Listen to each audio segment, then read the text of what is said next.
I'm Damion from Luxury Property Partners, and a question I get asked a lot at the moment is why does it take 101 days to get the keys when you buy a house?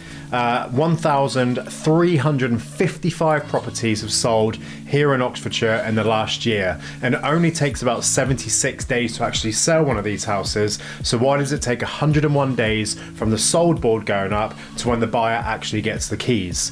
Well, with a huge shortage of solicitors, a substandard conveyancing system, this article today is going to discuss what sellers and buyers, what they can do to actually speed up this process. So nationally, the average length of time it takes from agreeing the sale of your property to the keys being handed over is about 110 days, down from 117 days last year. So here in Oxford, we're way below the average at 101 days, but it's way too long. So why does it take over 2 weeks when all that is required is the lawyers to look at some paperwork and get a mortgage? Also, what can Oxfordshire and anybody else buying a home and sellers do to speed up this process?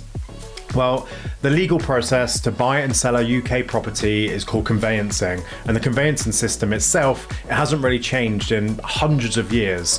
After the housing market was reopened for the first lockdown in the spring of 2020, the property market, it clearly returned with an absolute bang, helped on with the stamp duty holiday. And in 2021, the number of properties selling in Oxfordshire, it went up. So June, it was a 96% increase and 65% increase in March 2021. Many conveyancers and solicitors, they had to sort out the legal paperwork for upwards of 120 to 150 properties at any one time. So this glut of sold properties caused by the pandemic that needed legal work to be sorted exasperated a problem already present in the conveyancing industry. For years, conveyancers have complained of overwork and underpay, and the conveyancing is seen as the Cinderella of the legal profession. This workload was the straw that broke the camel's back, making many conveyancers leave the profession and actually went into better paid legal work like corporate work. Also, the legal process of conveyancing has built in inefficiencies, and the conveyancing profession has been relatively slow to innovate. However, there are some excellent tech solutions that are being slowly rolled out across the industry to make the process more efficient and more effective. So, what can you as a home buyer and seller do to actually speed up the sale? So if you're buying or selling your Oxford property right now or anywhere else in the country, you won't be able to wait for the conveyancing profession to be revamped. Yet you can be as prepared and preemptive as possible to get your house sale through a lot earlier. In a nutshell, ensure you have all the paperwork sorted on your Oxfordshire home before you put your home on the market. Next, get the ball rolling if you need one on a mortgage. If you receive some paperwork, read it, check it, sign it, and send it back that day. Do not leave it a week. And finally, always communicate frequently with your estate agent and conveyancer. So when you instruct a solicitor, most will request that you pay money to start the ball rolling for searches and disbursements, and they won't lift a finger until that's paid.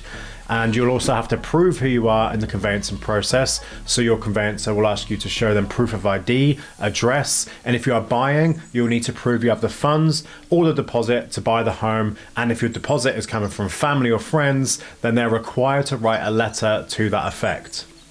So how can the house buying and selling process be improved? Well, a couple of years ago, the government set up the Home Buying and Selling Group to find the answer to this problem.